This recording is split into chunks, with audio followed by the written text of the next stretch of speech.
يا جماعه في ايه؟ هو احنا كل يوم هنفضل نصحى على ترند محمد رمضان؟ والله الواحد بقى بيخاف يفتح السوشيال ميديا الصبح، يا تلاقيه طالع من طياره في نص الشارع، يا ياخد صوره مع مطربين اسرائيليين، يا اما يلبس بدله رقص شرقي ويطلع يرقص بيها في مهرجان عالمي زي كوتشيلا مثلا. والله مش هزار، احنا قدام حاله فنيه غريبه وعجيبه، والحاله دي بتقلب الدنيا كل ما يفتح دولابه ويقرر يختار لبس من لبسه الجديد. بس المره دي الموضوع ما عداش بالساهل، لا وصل لحد ان النقابه نفسها قالت له تعالى بقى يا فنان، احنا عاوزين نفهم ايه اللي حصل بالظبط وايه اللي انت لبسته ده، وده اللي هنحكيه لكم النهارده. خلينا نحفر ورا الكواليس ونكتشف اللي محدش قاله. يلا بينا. اول ما رمضان ظهر على مسرح كوتشيلا في امريكا، الناس كلها كانت متحمسه، جمهور اجنبي كتير وناس مستنيه تشوف اللي هيحصل ايه. فجاه الراجل طالع لابس جاكيت، والجاكيت ده مليان ترتر ومفتوح، وبنطلون ضيق بيلمع كانه طالع من كليب لبنات الاستعراض. مش نجم جماهيري مصري ولا حاجه، الجمهور اتصدم. الصور اتنشرت في كل حته وناس كتير بدات تقول ازاي ده يمثل الفن المصري، ازاي ده واجهتنا بره اصلا. واللي زود الطين بله ان رمضان كان بيرقص بشكل صادم جدا، وكاننا في كباريه بالظبط مش في مهرجان عالمي. ساعتها بدات التعليقات تنهال عليه، ومفيش ترند اتكلم عنه غير لبس محمد رمضان، وكل ده حصل في اقل من 24 ساعه. انا بقى النهارده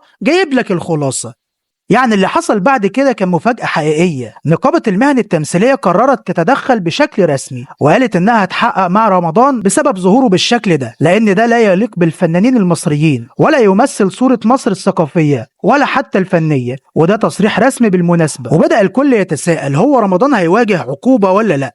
وهل ممكن يتوقف عن التمثيل؟ وهل النقابة هتقدر تأثر عليه ولا هو أكبر من أي قرار؟ ودي أول مرة نشوف رد فعل رسمي. وبكده نكون خلصنا من قرف محمد رمضان. تعالوا بقى نخش على الترند التاني ونعرف حكايته إيه، لأن ده ترند قوي جدا بالنسبة لمي عمر وليلى أحمد زاهر. وأول ما نزلت صور الخطوبة لليلى أحمد زاهر وهشام جمال، الدنيا ولعت على السوشيال ميديا. بس أول تعليق لفت نظر الناس كان من مي عمر، دخلت بكل حب وكتبت مبروك يا روح قلبي، ربنا يسعدكم ويتمم على خير. وكأنها مش بس زميلة، دي باين عليها قريبة جدا من العيلة. وده مش غريب، اصل مي وعيلة زاهر بينهم عشرة طويلة من ايام الشغل مع بعض. والناس بدأت تسأل، هي ليلى بنت احمد زاهر كانت مخطوبة من زمان؟ لان احنا سمعنا قبل كده عن الخطوبة دي، طب ازاي احنا اتفاجئنا كده؟ بس الرد كان بسيط جدا، الخطوبة كانت في دايرة ضيقة جدا واتعملت بشكل رسمي وسط الاهل، والفرحة كانت صادقة تماما. ومي عمر سبقت الكل وقالت الكلمة اللي فرحت ليلى فعلا. التعليق بتاع مي عمر انتشر على كل الصفحات وبقى ترند في نفسه. اللي مش واخد باله ان مي عمر مش بس ممثلة، دي واحدة قلبها كبير جدا وبتحب الخير للكل، وده ظهر بوضوح في فرحتها بخطوبة ليلى. الناس كانوا مستغربين قد ايه مي كانت فرحانة، بس الحقيقة ان علاقتها بليلى بدأت من زمان، لما كانت ليلى طفلة صغيرة في الوسط الفني ومي كانت لسه طالعة، ومن وقتها في بينهم كيميا كأنهم اخوات. وفي كواليس كتير جدا، كانت مي بتاخد ليلى في حضنها وتقول لها انت شبه بنتي، وده خلى العلاقة تكبر اكتر واكتر. فلما اتخطبت ليلى كانت مي حاسة انها واحدة من اهلها فرحانة، والمباركة دي بجد طلعت من قلبها. وده ظهر في رد ليلى اللي قالت بحبك من قلبي يا ميوش. الموضوع مش بس ترند وخلاص، دي لحظة حب حقيقي وسط زحمة السوشيال ميديا. دلوقتي بقى وصلنا للنهاية، حابب اعرف رأيك في كومنت وسلام.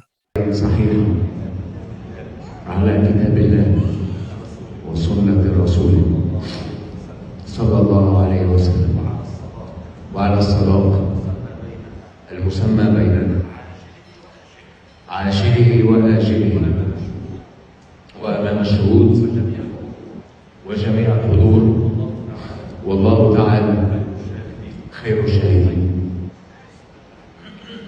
أيوة، بسم الله الرحمن الرحيم. الحمد لله رب العالمين، والصلاة والسلام على سيدنا رسول الله وعلى آله وصحبه ومن والاه، وبعد.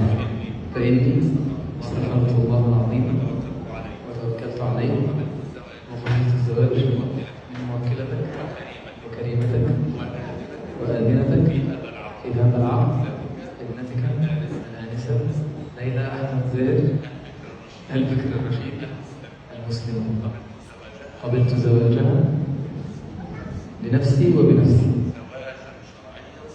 زواجا شرعيا صحيحا على كتاب الله وسنة رسوله صلى الله عليه وسلم، وعلى الصداقة المسمى بيننا، عاجله وآجله، وأمام الشهود وجميع الحضور، والله تعالى خير الشاهدين. أنا ما بكتب عليه بطول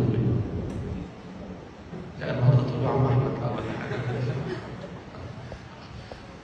الحماس صغير، لازم ما تكبرش شو ايه بجد ده جوزي. قلت له زوجني بنتك ليلى الله يكرمك. والله بتكلم بجد، جملة زوجني بنتك ليلى الله يكرمك. زوجتك ابنتي ليلى وأنا قبلت وأعاهد الله أن أتقي الله فيها وأحسن عشرتها، والله على ما أقول شهيد الموت. زواجا شرعيا صحيحا على كتاب الله وسنة رسوله صلى الله عليه وآله وسلم، مستوفي كافة الأركان والشروط وبشهادة الشهود وجميع الحضور، والله تعالى خير الشاهدين. بسم الله الرحمن الرحيم.